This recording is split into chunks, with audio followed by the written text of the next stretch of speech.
Au sommaire de ce journal, la société de courtage d'assurance et de réassurance, ACODA, sensibilise les femmes du RAFA sur la bonne gestion de leurs revenus.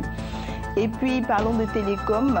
La société de télécommunications Orange lance son concours pour les développeurs informatiques africains. Voici pour le sommaire, mesdames et messieurs, bonsoir et merci de vous informer sur Business 24 Africa.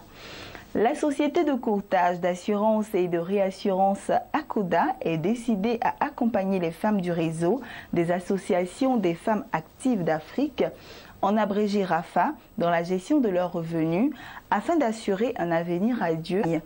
C'est dans ce cadre qu'une conférence a été animée par le directeur général de ACODA en vue de sensibiliser ces femmes sur l'épargne. C'était jeudi dernier à Abidjan. Préserver son revenu afin d'assurer un avenir radieux et assurer une existence agréable à sa famille, c'est tout le sens de la conférence organisée jeudi 2 juillet par Anderson Kuo, directeur général d'ACODA, société de courtage, d'assurance et de réassurance, à l'intention des femmes du réseau des associations des femmes actives d'Afrique, RAFA.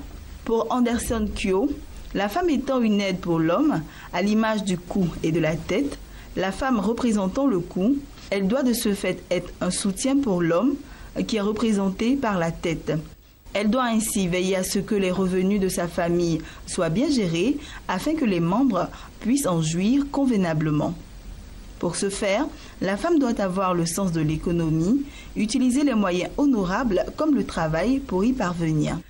La présidente nationale du RAFA, visiblement heureuse d'avoir vu les femmes de son réseau instruites sur les bonnes pratiques de la gestion, n'a pas caché sa joie.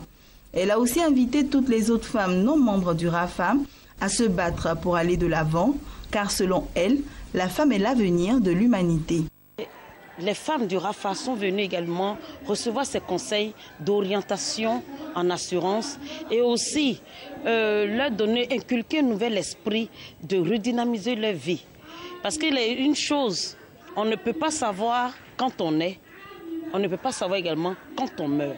Mais lorsqu'on vit, on peut savoir comment planifier sa vie, comment donner vie à son existence, comment pérenniser ses activités et la pérennisation de son budget familial. Je veux lancer un appel vibrant à toutes ces femmes pour leur dire qu'elles sont le socle de la vie.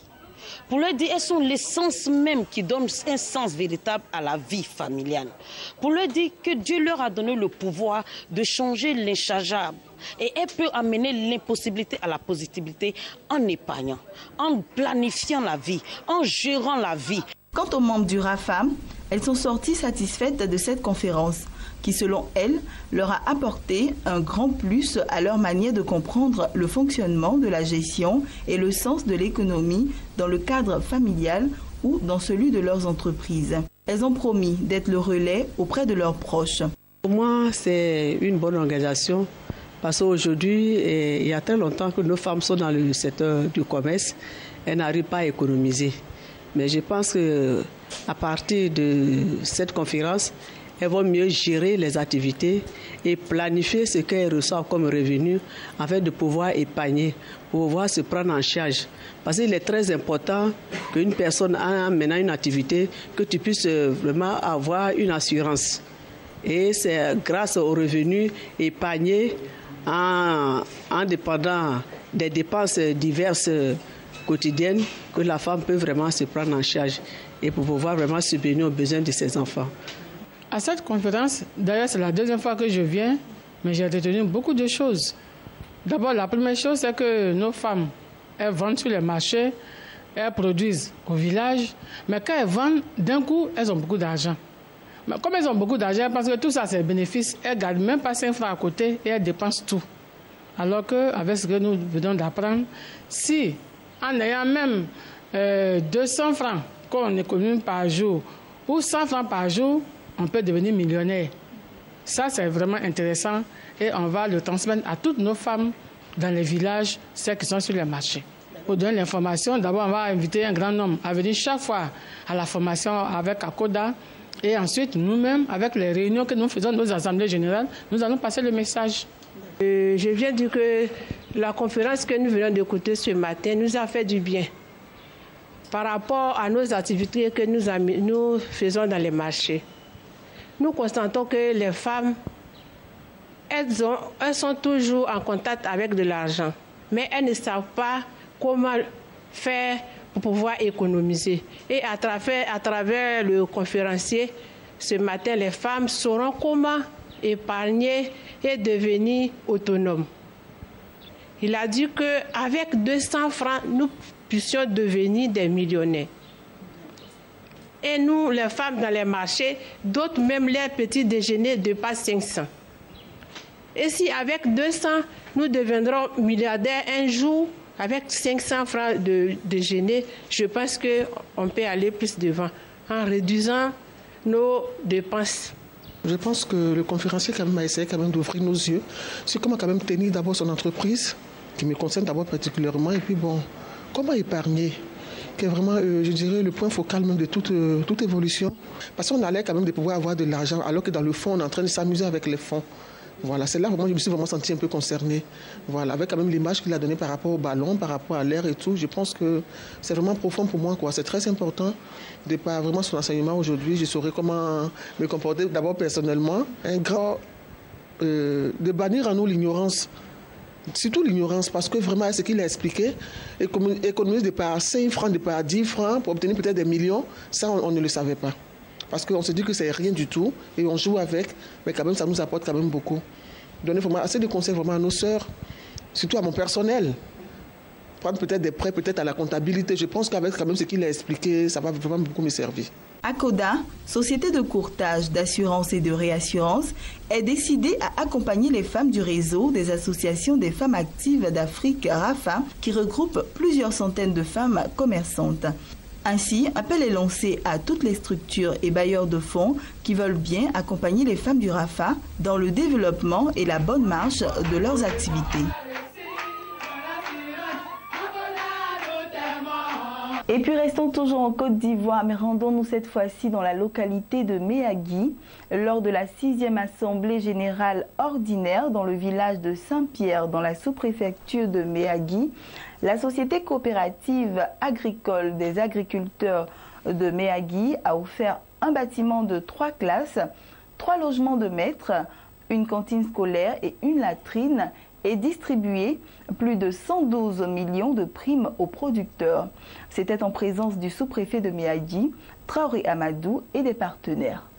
Composé d'un bâtiment de 3 classes, 3 logements de maîtres, une cantine scolaire et des latrines, ces infrastructures, au dire du président du conseil d'administration, Kende Moussa, et le directeur de la coopérative Kwaku Amani Jano, sont le fruit d'un accord tripartite entre la société coopérative Copca et Katamea, la société Cargill West Africa et le conseil du café cacao pour un montant de plus de 76 millions de francs CFA.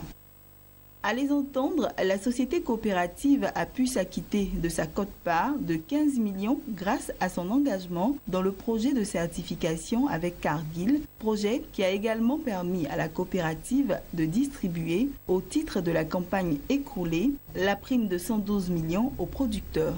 Et parlant du bilan, les deux responsables ont indiqué que pour la campagne 2014, la Copca et Katamea a commercialisé 3 774 tonnes de cacao et réalisé un bénéfice de 30 millions. Pour la campagne prochaine, l'entreprise compte commercialiser 5 000 et acquérir 4 véhicules de ramassage, une remorque et un véhicule de liaison, mais aussi et surtout faciliter l'accès aux intrants pour les producteurs. Présent à cette assemblée, le délégué régional du Conseil du café cacao, Siloué Seydou, a salué les performances de la société tout en les exhortant à s'engager résolument dans la recherche de la qualité. Il n'a pas manqué d'attirer l'attention des producteurs sur la menace du Sholenshut, maladie du cacaoyer. Le directeur départemental de l'agriculture, Diomandé Lassiné, a exhorté les producteurs à livrer la totalité de leur production à la coopérative et à s'approprier les bonnes pratiques agricoles. Le sous-préfet de Méagui, Traoré Amadou, s'est quant à lui réjoui des performances de la société coopérative et n'a pas manqué d'exhorter les dirigeants au professionnalisme. Tout en saluant la contribution de l'école, il n'a pas manqué d'inviter les parents à mettre leurs enfants à l'école et leur établit des jugements supplétifs. Et c'était un reportage de Koné, notre correspondant à Méagui. Poursuivons toujours ce journal en images cette fois-ci. Le challenge développeur AMEA Orange 2015 est ouvert aux startups de 11 pays africains avec pour objectif de doper l'innovation technologique. À la clé, 10 000 €. Challenge développeur AMEA Orange 2015, c'est le nom du concours qui a été lancé le 2 juillet par le groupe français de télécom et destiné pour l'essentiel aux startups de 11 pays d'Afrique tels que le Botswana, le Cameroun, la Côte d'Ivoire, l'Égypte, la Guinée-Bissau, la Guinée, le Sénégal, le Mali, le Niger, la RD Congo et la Tunisie. L'opération est également ouverte aux entreprises jordaniennes et aux entités françaises présentant des projets tournés vers la conception et le développement de nouveaux services tournés vers l'Afrique. Poursuivons toujours en images. Le spécialiste marocain des centres d'appel Aosorcia ouvre sa première filiale au sud du Sahara, à Madagascar précisément. Ces activités débuteront dans les semaines prochaines en partenariat avec le français SEMI. Adepte de la colocalisation depuis son implantation en France dès 2010, Aosorcia se lance une nouvelle fois hors des frontières de son pays d'origine, le Maroc. Le pays bénéficiera en effet d'un bassin d'emploi de 4 millions de francophones. Voilà, c'est ici que nous mettons fin à ce temps d'information. Bonne suite de programme sur Business 24 Africa.